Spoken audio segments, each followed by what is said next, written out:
NASCAR is close to finalizing a deal to race in San Diego in 2026, and Cam Waters will make a one-off return to NASCAR at Lime Park in the Truck Series. What's going on, guys? It's Daniel, and welcome back to our video. We got some NASCAR and other motorsports to discuss here today on the channel. Let's go ahead and just jump straight into those really quickly. We're first going to take a look at a couple paint schemes that have been revealed over the course of the last couple days. Let's go ahead and just jump straight into them. The first paint scheme we're taking a look at is Justin Allgaier's 2025 Hellman Spicy scheme that we'll see at Indianapolis Motor Speedway. I really like the look of this car. Junior Motorsports usually does a really good job on their paint schemes. This one's no exception. They did a contest for the Hellman's car for the Brickyard. It looks really awesome. Looking forward to seeing on the racetrack at Indianapolis Motor Speedway.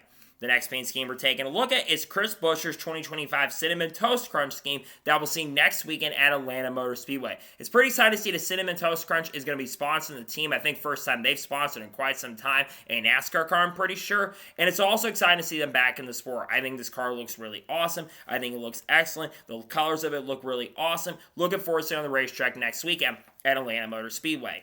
The next paint scheme we're taking a look at is Cody Ware's 2025 Costa Oil scheme that we'll see this weekend at Pocono. This scheme already looks pretty good in my opinion. I think it's the first time that Costa Oil has sponsored a NASCAR Cup Series car. I'm pretty sure, of course, they've had association with Alpine Racing, and I believe SS Greenlight Racing as well. Car looks really solid. It does look all right. The next paint scheme we're taking a look at is Garrett Smithley's 2025 Priority Tire scheme that we'll see this weekend at Pocono. Scheme's okay in my opinion. I think it's very simple. I like the black number and the white background of the car. It looks alright. It looks decent in my opinion. And the final paint scheme we're taking a look at is Anthony Alfredo's 2025 Clancy scheme that we'll see this weekend at Pocono Raceway. Honestly, the scheme looks alright in my opinion. I think it's okay. It's not exceptional by any stretch of imagination, but I do like the colors of it. It's cool to see a new company come into sport. It does look okay, and I think there's some decent colors to it overall, in my honest opinion. And now we're going to head on to the next story of today's episode as we're talking about Logan Bearden. As it was announced on Wednesday that Logan Bearden will drive the number 53 for JG Motorsports tomorrow afternoon at Pocono Raceway in the NASCAR Xfinity Series. I believe it's going to be the second or third time that Logan Bearden has competed in NASCAR Xfinity Series competition, as of course I still believe right now he is still working at AM Racing currently at the moment as a mechanic. Logan is a very talented race car driver. We saw what he could do at times at SS Greenlight Racing, including that one impressive race he had at Pocono where he ran in the top 20 on pace and speed. This team has shown some flashes at times. JJ Yeley when he's been behind the wheel of this car, it's shown some pretty good pace and really strong speed. So I honestly do expect that Logan Bearden is probably actually going to do okay in this car. I think this car is in a pretty good position owners points after showing some pretty good speed this past weekend at Mexico. I believe it was Ruben Ravel who was behind the wheel. I think this Sage Karam, it's good to see him back behind the wheel. I'm looking forward to see what Logan Bearden can do. I think there's a chance of a top 30 or top 35. He's going to be fun to see him back. Glad to see him get the chance and opportunity to race with his team and organization this weekend at Pocono. Hopefully see him at more races in 2025 as well. And now we're going to head on to the next story of today's episode as we're talking about Bob's Discount Tire Furniture. As it was announced yesterday that Bob's Discount Furniture has officially signed a multi-year contract and agreement with Joe Gibbs Racing, and they will sponsor Denny Hamlin in select races in 2025. They did not say if this will go for Denny Hamlin for 2026 or 2027, but mentioning multi-year agreement tells you this probably leads to Denny Hamlin likely returning to Joe Gibbs Racing in 2026. This is another big sponsor for Joe Gibbs Racing, but also Denny Hamlin as well. They're going to have a reveal, I believe, in the next month or so. I believe the first time we're going to see this car out on the track is at Iowa Speedway, and there's going to be a couple other races throughout the year as well. This is a really big deal for Denny Hamlin because, of course, Denny Hamlin has picked up some pretty big sponsors this year. Progressive has come on to sponsor Denny Hamlin for the majority of races this season after FedEx left, and I've got another big company that after Mavis Tire left that's also coming in to sponsor Denny Hamlin this year. Bob's Discount Furniture, many of you have seen the commercials on TV especially, and I'm very intrigued to see what the car is exactly going to look like, because I think that's one of the big things we'll be paying attention to for sure. I think it's really exciting, though, to see a new sponsor come in nonetheless. Bob's Discount Furniture, I believe, was never sponsored in NASCAR before, so I think it is a really exciting and a pretty awesome deal to see that there's a great opportunity here for this. I'm really intrigued to see how this car will look. I think it's a really exciting thing and pretty cool nonetheless to see that Bob's Discount Furniture will get the chance and opportunity to be the sponsor for Denny Hamlin this weekend, or not this weekend, but later this season with the team. And I'm excited to see a new sponsor come in, like other companies like Amazon have come in and Prime has come in, among other companies that have come in to sponsor this year. I think it's pretty cool to see him sponsoring Denny Hamlin this season. And now we're going to jump on to the next story of today's episode as we're talking about Davis Starr. As it was announced earlier today that Davis Starr will be driving the number 66 car for Garage 66 at Atlanta Motor Speedway, also known as Echo Park Speedway. This, I believe, will be the third or fourth time that Davis Starr has competed in the NASCAR Cup Series this season. Davis Starr, of course, has made select starts in his Xfinity Series competition as well, and as a many starts in the Truck Series in recent years. And Davis Starr is about 6 years old, but I think this is a really decent opportunity because Garage 66, well, they are one of the slowest organizations in the field. Usually at a super speedway or track like this is where a team like this could have a really, really big advantage, and especially with the fact that Davis Starr does have a lot of experience racing in NASCAR for many years and for many seasons as well. I think this could be a really good opportunity for him to do a fantastic and really, really good job. So I'm excited to see what he's going to be able to do next weekend at Atlanta Motor Speedway. I think if he can survive all the carnage and the chaos and not have electrical issues and gremlins, I can see this team getting a top 25 finish by the end, which could be one of their best finishes of the season so far. So pretty great opportunity for him. I'm excited to see what he can do this, and I think it's going to be fun to see him perform. I think that Davis Starr could be in for a really strong, good appearance. We'll see what he can do. We'll see if Davis Starr can have a really strong run with Garage 66. We've seen Casey Mears, Chandler Siff, and other drivers, and almost thought we see Mike Wallace. Great to see Davis Starr back in the sport, though. Hope he can do a really solid and really, really good job with that team the next weekend at Atlanta Motor Speedway. And now we're going to jump on to the next story of today's episode as we're talking about Josh Bilicki. As it was announced yesterday that Josh Bilicki will drive the number 44 for Niece Motorsports in the NASCAR Craftsman Truck Series for 2 races in 2025.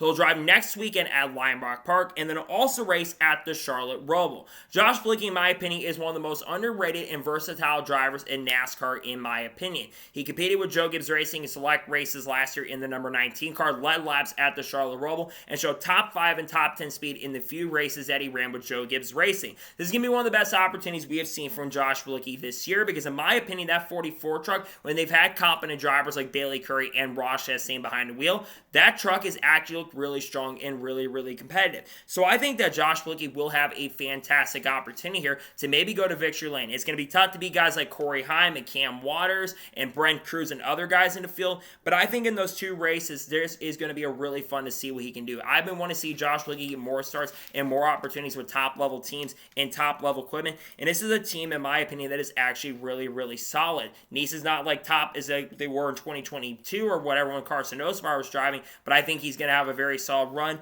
Great chance and opportunity. I would not be surprised or not be shocked if he does have a chance to get it done. We'll see what it can do, and we'll see if he can do a really strong job. I think he will be very, very competitive with this team and this program, though, in the next couple races in the Craftsman Truck Series. Excited to see what it can do at the next few road course races coming up for the NASCAR Craftsman Truck Series.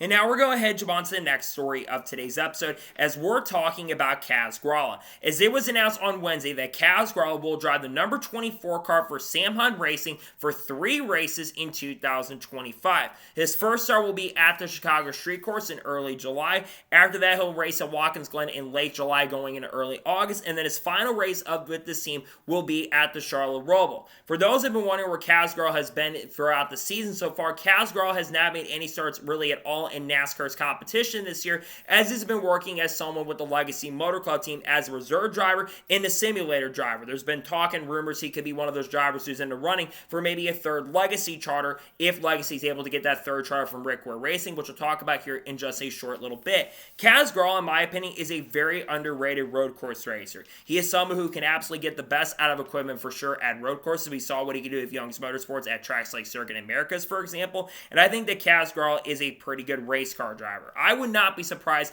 if you see him in that car, which that car showed really good speed with Christopher Bell last week at Mexico City and has shown really good speed with Corey Haim in the few races that he's ran with that team so far this year.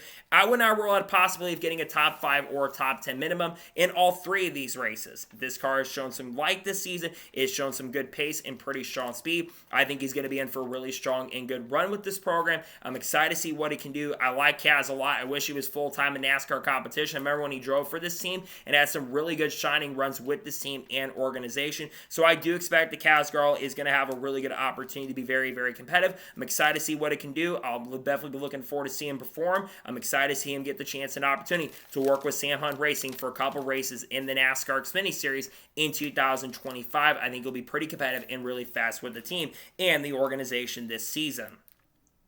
And now we're going ahead, jump on to the next story of today's episode as we're talking about Richard Childress Racing. Now, earlier this week, Bozy Tatarevic, who's one of the guys who is a major engineer in the sport, also helps the Vassar Sullivan organization in IMSA as well, he posted an interesting little diagram showing that Jeff Curtis is now working as an engineer for Richard Childress Racing at Pocono Raceway. Now, why is that significant? Well, Jeff Curtis was formerly a Joe Gibbs Racing engineer.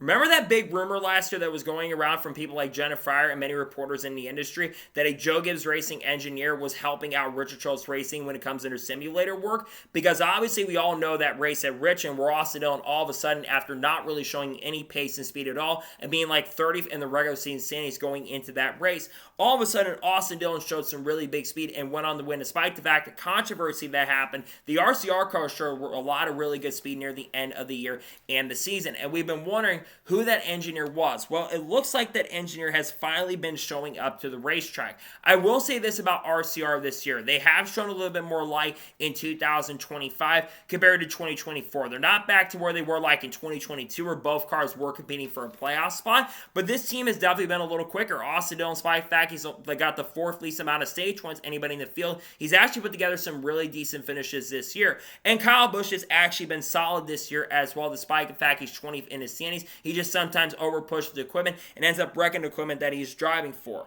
But I do believe that Jeff Curtis being over there, especially working under Cole Pern, working under James Small, I think that's going to be a massive and major help on him doing a really good job. I think that this could give this team an opportunity to kind of get back to where they were a long time ago. It's been many years since this team was one of the top organizations in NASCAR competition. So I think there's a really good chance and strong opportunity that this team could be very competitive. I'm excited to see what he can do and to helping this team get a lot better, because I think Jeff Curtis coming in, I think will help the program a little bit. I think will help the team get a little bit stronger, and I certainly think they will be a lot faster and a lot quicker going into the future. We'll see what happens, and we'll see how things end up working out for this team and for this organization going forward as they look to try to get back to where they were many years ago in the NASCAR Cup Series. And now we're going to jump on to the next story of today's episode as we're talking about Ware Racing. As there was reported from a courthouse report that has come out very recently that Ware Racing has officially filed a countersuit against Legacy Motor Club. Now, obviously, you've been paying attention over the last couple of months. Many of you have probably seen reports that have been coming out. So currently at the moment, you have a lawsuit originally going on between Legacy Motor Club and Ware Racing. According to what has been talked about, Legacy Motor Club and Ware were basically expected to have a handshake agreement and something written on a document that was signed and ready to go for the 2026 season. However, that deal which was going to be $45 million, according to Jordan Bianchi, for a third charter for Legacy Motor Club to expand going into next year. That deal kind of was put back a little bit and they didn't accept and take the money. And Ware claims that they were originally supposed to sign the charter agreement for 2027 for that charter, for charter number 27, and not for 2026. Well, Legacy Motor Club is claiming, saying, no, you guys had it on the document for 2026. We never changed anything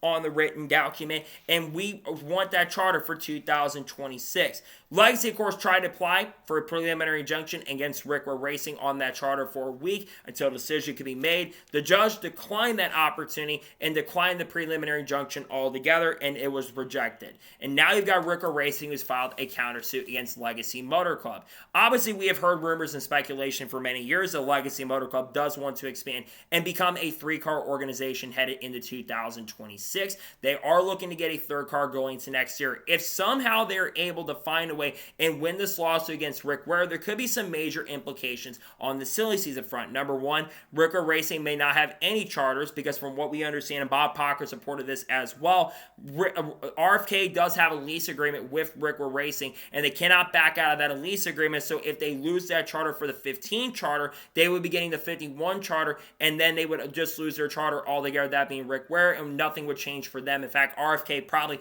would have all three charters and they probably buy all three charters altogether, which would mean Ware Racing would be out of luck and would not be competing in 2025. That's why they're trying to deny this, because they don't want to be out of the sport altogether when it comes to this charter. If Legacy is able to win the suit and is able to get this charter from organizations, what this would mean is that they would basically be competing as a 3-car team. Who could be that third driver behind the wheel? We have thought maybe it could be Corey Heim, but Corey Heim does have a multi-year contract with 2311 Racing. We're not even sure what's going to happen with the 2311 front row lawsuit, as we're going to talk about that here in just a short little bit.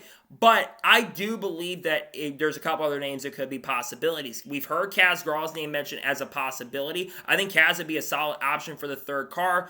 But I think it's going to be Jesse Love. Jesse Love has been mentioned by Bob Pockers as a potential candidate for a third Legacy Motor Club car. He still has a lot of connections from Toyota currently at the moment right now. He still associates with Nitro and Venturini Motorsports at the moment right now. So I do think there is certainly a possibility that that could be the way it goes, where Jesse Love gets a chance and opportunity to be full-time in NASCAR Cup competition, considering I think Jesse Love is very, very talented, and I think he's definitely a really good driver. And I think he's getting better in the Xfinity Series, especially as he's come close to winning some non-super speedway races at this point. It's going to be very interesting to see what happens in regards to the Rick Racing charter and what happens going into this year, where if that charter does go back to Legacy. But I think there's some other lawsuits that we'll talk about here very shortly that could have some other big impacts on the silly season front very soon. I'm interested to see what happens with that charter really, really soon. And now we're going to head on to the next story of today's episode, as we're talking about Dale Jr. As it was announced and shockingly announced yesterday that Junior Motorsports has officially announced the crew chief for Connor Zilisch this weekend at Pocono Raceway. And shockingly, it was announced that Dale Jr. will fill in as the crew chief for Connor Zilisch this weekend at Pocono. Remember, Marty Lindley, who is the normal crew chief for Connor Zilisch every single week, who was Sam Mayer's crew chief last year, he is serving a 1-race suspension for 2 loose nuts on the car from National Super Speedway back a couple weeks ago. And because of that, when you have 2 loose lug nuts in the NASCAR Xfinity Series, you are going to have to serve a 1-race suspension if you are the crew chief. And that is why this is happening. Now, I thought it would be someone else, maybe like Adam Waller, someone from another organization that was going to come in and maybe be the substitute crew chief for Connor Zilisch. I am shocked to see that it's Dale Jr. This is going to be the first time that Dale Jr. has ever been a crew chief in NASCAR competition. He's been an owner, and he's had some championships now as an owner with drivers like Tyler Reddick and not Noah Gragson, but other drivers like Connor Zilisch could be this year, Justin Allgaier, William Byron, Chase Elliott, among other drivers who I think have really good chances and strong opportunities to win championships for the team. He, of course, has won championships in the NASCAR Xfinity Series as a driver in 1998 and 1999, and also, of course, won 26 or 28 career NASCAR Cup Series wins, including 2 Daytona 500s, and also winning other big crown jewel events and winning 6 or 7 Talladega races or something like that in his NASCAR Cup Series career. But I never would have thought I'd see the day where Dale Jr. is, and he's also an analyst too, but I never thought I'd see the day where Dale Jr. would go on to be the crew chief for Connor Zilisch. Connor Zilisch is going to have a lot of pressure going into this weekend. This 88 team has been showing a lot of really good pace and really strong speed in the last 3 races, especially.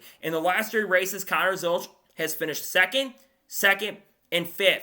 And arguably, he probably should have won the race at Mexico, but before he made that major mistake and error on the second to last restart of the event, Connor Zilisch was dominating the race, and he and Ty Gibbs were putting on a really good show. So you could argue he probably should have had 2 wins instead of 1 this season. Connor Zilisch has been doing, in my opinion, though, a very, very good job. There's also a lot of talks and conversations right now that Connor Zilisch could be moving up to the NASCAR Cup Series on a full-time status for 2026, potentially replacing Daniel Suarez. I have a theory that maybe a trade-off could happen where you see Connor Zilisch take over Daniel Suarez's seat, and maybe Daniel Suarez comes down and moves down and takes over 88 seat going into 2026. I think that could certainly be an interesting thing that happens next year. But for Dale Jr. coming in and filling in as a crew chief, this honestly is a really, really cool deal. What I'm hoping is one of the calls for pit road is pancakes. That'd be really funny if one of the calls that we see on pit road is pancakes, like we see every time with the IHOP commercials that we've seen on the Amazon broadcast so far this year. But I think this honestly is really awesome to see that Dale Jr. for the first time is going to be a crew chief. I think that it's going to create a lot of pressure for Connor. I think it's also going to create a lot of pressure for Dale Jr. If he can do a really good job being a crew chief, I think that this could be be a very successful day for Connor, and potentially we see Connor Zilisch get his first ever oval win in NASCAR Xfinity competition. And we got to look at this too. Junior Motorsports have been really fast at Pocono. They had a really good car over the last couple of years. They go back to 2023 where Josh Berry had a really fast car. Noah Gragson was good a couple of years ago. He won the race in 2022. And then, of course, we've seen Justin Allgaier be very competitive. I think he's a former winner at this track as well. So this historically is a really, really good track for this team. So Dale Jr. is going to have a lot of pressure being a crew chief this weekend. I think Connor's also got a lot of pressure to perform very well. I think he'll definitely do a really good job, though. And I think Dale Jr. honestly will do a pretty solid and pretty good job as a crew chief this weekend at Pocono Raceway.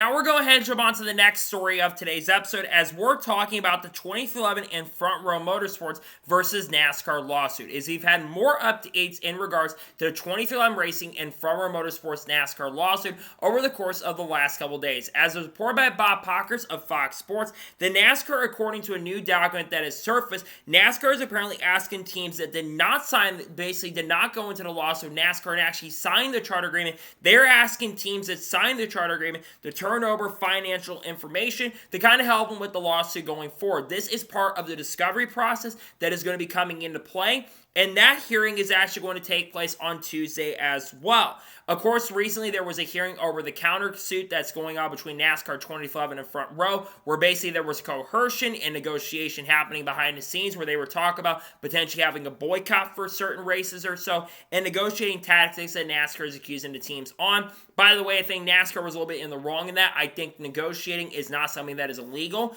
I think NASCAR might be a little bit overboard on that front as well. But there's also another part that came out, I believe it was reported by Adam Stern and Jenna Fryer as well, that it sounds like the judge wants these teams to go to a settlement. He wants both NASCAR and 2011 and Front Row Motorsports to agree to a settlement because he doesn't see this being a win for both sides. He feels like this is costing the lawyers and the teams money that are involved in the lawsuit going at the moment against NASCAR, and both sides are not going to win in this case. Obviously, there is a chance that both sides could be in a really bad position, according to the judge, and he doesn't feel like things are going the way that I think they were absolutely expecting at this point. I think it's going to be interesting to see what happens with the remainder of the lawsuit because we're now in the discovery process currently at the moment. We still have not had an official word and announcement if there is going to be an appeal happening. An appeal is supposed to be due today if they are going to appeal, which from what Jeffrey Kazler said earlier today, or this week I should say, he did say on Tuesday that the plan is for them to go ahead and appeal that lawsuit, the appeal, and go ahead and get their charters back because if they don't appeal by today, there's a very good chance and possibility that the charters are going to be gone altogether. And that would not be really, really good for both 2011 and Front Row. And if they do lose their charters altogether, this could have a major and massive, massive impact on the silly season market for 2026 because there are drivers that are wondering about their contracts currently at the moment. Technically, Bubba Wallace, Tyler Reddick, Riley Hurst have contracts for next year with 2011 Racing. Same with Zane Smith, Ty Gillen, Noah Gragson. All three of those guys have multi-year contracts with Front Row Motorsports as well. But if they don't have their charters, there's a very good chance and possibility that all those drivers are going to be trying to maybe find new rides for 2026 and looking for new things to do currently at the moment. If they don't get their charters back for 2026, that could be a major issue. That charter stuff, basically the preliminary injunction, the original one, they were probably going to go ahead and appeal it, and they're going to try to basically convince a 15-panel court instead of the 3 judges that were during the appeal process hearing where the judges in that went really in on the teams about you can't have cake and eat it too. You can't have basically saying you can't go and sue NASCAR and then basically ask for be part of the charter agreement. That's what the judges in the initial thing were saying. I'm interested to see what's going to happen on that front. But NASCAR going and asking teams for the financial stuff, that's just part of the discovery process currently at the moment. We're all supposed to have a hearing, if I'm not mistaken, on whether all the other teams that signed the charter agreement, like RFK, Trackhouse, Hendrick Motorsports, other teams like Joe Gibbs Racing could get involved with the lawsuit altogether. Those teams do not want to get involved with the lawsuit from what I know and understand. They're trying to stay out of it because they signed the charter agreement, but there is a chance they may get involved in the lawsuit even if they don't want to. There are some teams that probably would like to get involved in a lawsuit like Richard Childress Racing, as we know that Richard Childress was the one who really called the NASCAR a communist regime, but some of the teams are not interested in really getting in it at this point. I'm going to be interested to see what happens with this whole lawsuit going forward. I think a settlement is possible because I know that teams have said they'd be down for a settlement, but NASCAR does not want to settle with the terms that the teams are asking for, They absolutely want to go to their own terms and get their own way. I'm very interested to see what happens with the remainder of this silly season, and we'll be keeping the silly season, this lawsuit. We'll keep an eye on this stuff as time progresses and goes on.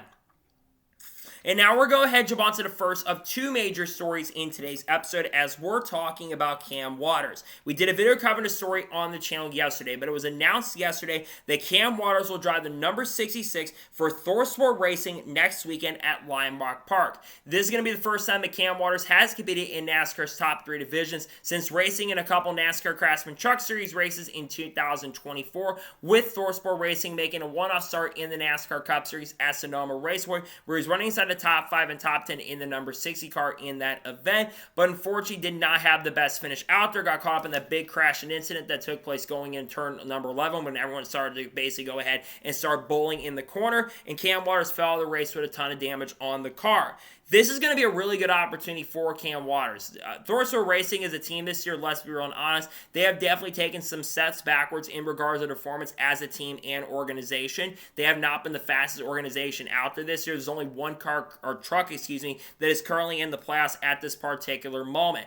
That is, of course, being Ty Majeski, who's the defending champion. And Ty Majeski's not had the best season so far. The only guy this year consistently that's been really good at times is Jake Garcia. He's had the best of the season of everybody. He's been doing much better Haley Deegan did in that truck, and I think he's been doing a very, very good job. Outside of that, Ty Majeski's had a down year for his standards, and Ben Rhodes and Matt Crafton have been non-factors really for the last couple of years and have not really shown up throughout the season so far outside of a couple decent and pretty good finishes. Now, this is a really good opportunity for Cam as well because we're going to be going to a road course. This is the first time that the NASCAR Craftsman Truck Series has raced at Lime Rock Park, and you've got 3 road courses on the Truck Series schedule this year. Now, granted, there is going to be some really good competition running that event. Brent Cruz is going to be running the number 1 truck. I've heard rumors that Thomas Annunziata, another Trans Am driver, might be racing with Spire Motorsports during that weekend. Corey Hahn's going to be a major factor for the win. We talk about Josh Bilicki. I expect him to be a pretty big factor. And other guys in the field like Chandler Smith and Lane Riggs, who are not bad road course racers either, I think those guys are also going to be pretty big factors for the win there. But I think Cam Waters minimum will potentially get a top 5, and I think he'll have a great opportunity to get it done. Now, obviously, a lot of people are wondering about that run at Chicago. There was a lot of speculation that he was going to be driving the 4th RFK racing car or Rickware racing car, which technically was going to be an RFK racing seat. That deal had unfortunately fallen through about a week or so ago, unfortunately, because I know they were talking about putting him in that car along with other drivers from the supercar world. We obviously know Will Brown is going to drive the number 13 car for College Racing during that weekend, and we also know that Brock Feeney is likely going to be racing, though he's kind of denied it in social media. We've heard he's potentially going to have a multi-race stint with College Racing in the NASCAR Xfinity Series, and we also know Jack Perkins is going to drive for Joe Gibbs Racing at Portland at the end of August. To me, for Cam Waters, though, this is a really great and strong opportunity for him. So I do think that ThorSport Racing, they are a team that's had a decent road course platform in the past and a good road course program as well. And I think having someone like Cam Waters of his pedigree, he's a driver who is probably going to have a good chance and opportunity this season to win the championship, even though I do think that Will Brown is the odds-on favorite and Brock Feeney is going to be really good this year. I do think that Cam Waters will be a pretty big factor for that championship this season. It's just been so cool to see so many drivers from the VA supercar world and the Repco supercar world coming over and racing in the sport. I mean, Brody Kosecki is a prime example.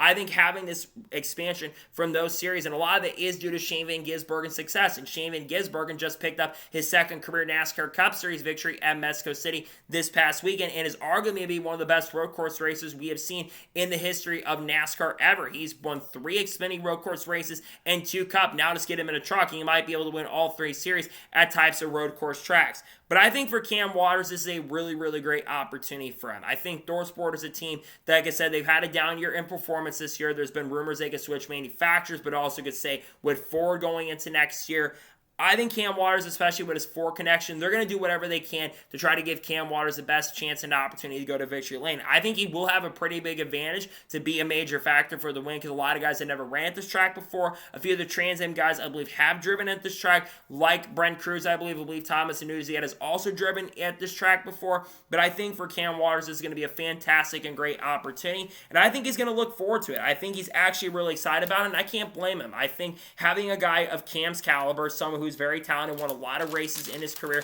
in other forms of racing. I think he's going to do a fantastic and really, really good job. So excited to see what he can do this weekend, next weekend at Lime Rock with this team. I do think he's going to have some pretty strong pace, and I think he'll do a really solid and pretty good job with this team and organization next weekend at Lime Rock Park. I'm excited to see what it can do. There's not going to be any Cup guys running with them being in Atlanta for Xfinity and Cup. I'm excited to see how he does, and I think he'll be very fast and really competitive with this team and organization next weekend at Lime Rock Park. And now we're going ahead and jump on to the final major story of today's episode as we're talking about San Diego. Now, there's been a lot of talk and speculation surrounding the potential possibility of NASCAR racing in San Diego as 2026. But back a few weeks ago, we had heard that that deal was likely not going to happen. But that has changed over the last 24 to 48 hours. As it was reported by Jordan Bianchi from The Athletic, the NASCAR is currently finalizing a deal to race in San Diego and race in the Southern California market in 2026. Now, the deal has still not been done officially at this particular moment in point, but they are working on negotiations at this point, and a deal could be announced at some time by the end of next month going into July, and potentially as late as August, there could be an announcement happening. Now, this is a really, really big deal. We've heard rumors and speculation, and there's a couple of big reasons why NASCAR wants to race in San Diego. Number one, it's in the Southern California market. NASCAR has not been racing in the Southern California market this year for 2025. And NASCAR for many, many years, going back to the beginning of the sport, they were racing in the Southern California market. There are three major markets that NASCAR wants to be racing in. The Southern California market, which has Los Angeles in there, and San Diego is part of that same market as well. Also, Chicago's in that market. We'll talk about that here in just a second. And then, of course, you have New York City, which, of course, Watkins Glen's in New York, but it's not very close. It's more kind of up near that Buffalo area than it is kind of where New York City is. It takes a couple hours to get down there.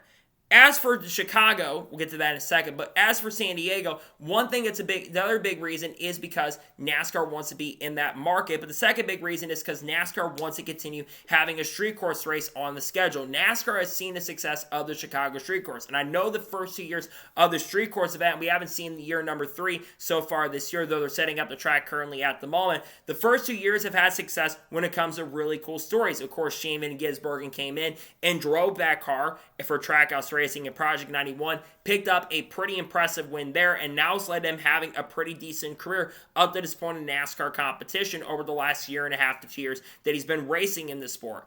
And then, of course, year number 2, where we've seen Alex Bowman get a very shocking win after guys like Shane Van Gisbergen, Kyle Larson, AJ Allmendinger, those guys ran into some issues throughout the event. We saw Alex Bowman emerge and pick up the win and victory due to basically situations with time, among other things. And there, of course, are rumors and speculation that the reason this could be also coming back is because Chicago is very likely not going to be coming back in 2026. So a lot of people are thinking, where is this date going to come from if San Diego does come on the schedule? Some are going to say, oh, this is easy. The Chicago Street Course Day, that is going to go to San Diego. That doesn't sound like to be the case. According to what has been reported by Jordan Bianchi, it sounds like it could be coming from another track. According to Dale Jr., in a most recent podcast he did with his wife, Amy Earnhardt, they talk about potential fact that it sounds like that the the San Diego Day might be going in the same weekend as Mexico City, while the Mexico City date, which sounds like there's a very good chance that track is going to be coming back in 2026, might be moving to a little bit earlier in the schedule. There's obviously a lot of schedule rumors currently at the moment right now. You obviously have rumors that NASCAR is trying to bring back Mexico City for 2026. You've also, of course, got some pretty big rumors as well about Chicagoland. We'll talk about that here in just a second as well. And then, of course, you have rumors of tracks like Rocky and potentially being on the schedule for an All-Star Day, perhaps. NASCAR's talking about bringing North Wilkesboro back as a points paint event, and Bowman Gray very likely will return to the schedule. We also know Homestead will be there. So the big question you have to ask yourself is, if it's not Mexico City, what track is going to basically come in? Because NASCAR wants an international day and they want a street course day. Some have suggested potentially Darlington. Look, we need to talk about Throwback Weekend. Throwback Weekend, unfortunately, a lot of people in the industry were clowning on the event. I think Throwback Weekend is still a fantastic event, and I defend the event, but a lot of people in the industry, let's be real, were not very happy with Throwback Weekend altogether. So I think that's a potential possibility, is Darlington's spring date potentially goes away. I think that'd be a very unpopular move, but I think that might be where the day comes from for the San Diego day. Some mentioned Martinsville. I don't think they're going to get rid of one of the Martinsville dates at this point. I know the next-gen car has not raced very well at that track. In the Xfinity Series and Truck Series, they put on some pretty big slop fests in recent years at the track, but I don't see Martinsville losing a day currently at the moment. The other one you think about is Phoenix, but Phoenix, from what I understand, they have 2 races locked in a deal through like 2026 or 2027, especially with them not hosting a finale next year. They're going to have 2 days next year. I think the easiest solution would have been Phoenix, but that's not the possibility at the moment. And then people mentioned Kansas, but from what I know, the contract is set through 2026, where they are required to have 2 dates on the schedule every single year. That's what is required in the documents, among other things that the documents show for the contracts that they have signed. So I think Darlington is the most likely option there.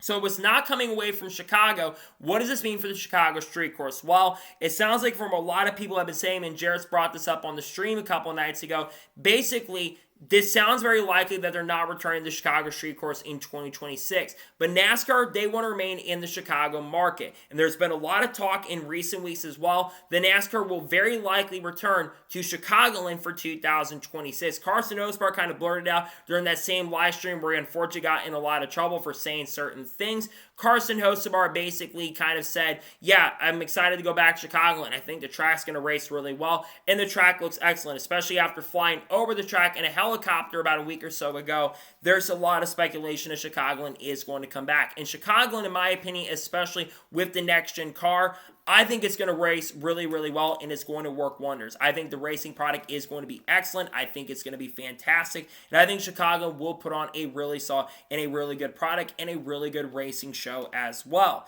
For San Diego, though, it makes sense. And one big thing from what a lot of people say about San Diego, when you look at the weather all year round, unlike Chicago where they've had historic monsoons, and NASCAR does have a history of bringing rain to racetracks wherever they go, but historically, San Diego is not an area that gets hit by a lot of rain. The weather, usually from what people I know that live out there, they say that the weather out there is generally really fantastic and really, really good. And San Diego, like I said, fits that market. There, obviously, the question would be where it would be on the schedule if it does come, and I think it's going to happen. I think the fact that we've had Jordan Bianchi mention it, I think the fact that more people continue talking about it, I think we're going to see San Diego on the schedule. And honestly, I'm really excited about it. I don't want to see the street course concept go away. It's been a success for the sport. I was skeptical originally in year number 1, but I'm definitely have big faith and big confidence on it. I think it's going to be a very successful event if it does come in, and I think it will be very fun to watch the racing at San Diego because, and especially for Shane Van Gisbergen, who's very likely going to be returning next year to the organization of Trackhouse Racing, though we don't know the future of Daniel Suarez at this point. He probably gets another big advantage with that being a first-year event, and consider he's won the last 2 inaugural road course races on the schedule.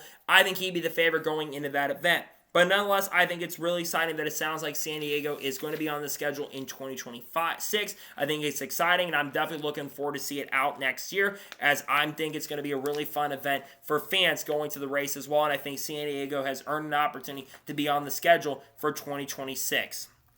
So, that is going to today's long NASCAR news and motorsports news episode. I want to thank you guys for watching. Please subscribe to the channel, turn notifications on, so if I win a video, it does go live on my channel. Follow me Twitter, Facebook, and Instagram, and support me on Patreon as well. Let's go below that, and comment your thoughts below on today's episode. How do you think San Diego will do in 2026 if it goes on the schedule? Let me your thoughts in the comments below. And what are your thoughts about Cam Waters making another start in NASCAR? Let me your thoughts in the comments below. In a few hours from now, you're going to see another NASCAR news video dropping on the channel, talk about all the other news that I didn't talk about in the first video, and then we're going to have the reactions of the NASCAR Craftsman Truck Series race from Pocono, and then of course on Saturday, reactions to Cup Series qualifying in the Xfinity Series race as well from Pocono, and then on Sunday, we'll be starting lineup video for the Great American Getaway 400, along with the race review and maybe a Shane Van Gisbergen video, and then Monday, we should have a NASCAR news video dropping on the channel. I may have a silly season update or schedule predictions, not silly season update, silly season predictions or schedule predictions dropping very soon. Should have some content coming soon. We have content coming out of people like Haley Deegan, Shane Van Gisbergen, Cards, Kurt Busch, Kyle Busch, Bubba Wallace, Ross Chastain, Cleese McFarland, Dodge Ram, Tony Stewart, Frankie Muniz, Connor Zilish, Carson Quaffle, Sam Ayers, Sheldon Creed, Tony Breidinger, you name it, all the good stuff we'll be talking about on the channel coming days along with Kyle Larson, Ryan Preece, and Ross Chastain, and all the good stuff coming out very soon as well. So anyways, like I said, I want to thank you guys for watching today's episode, and I'll see you guys next time for more great, awesome NASCAR content and other motorsports content on the channel like this. Take care, everybody.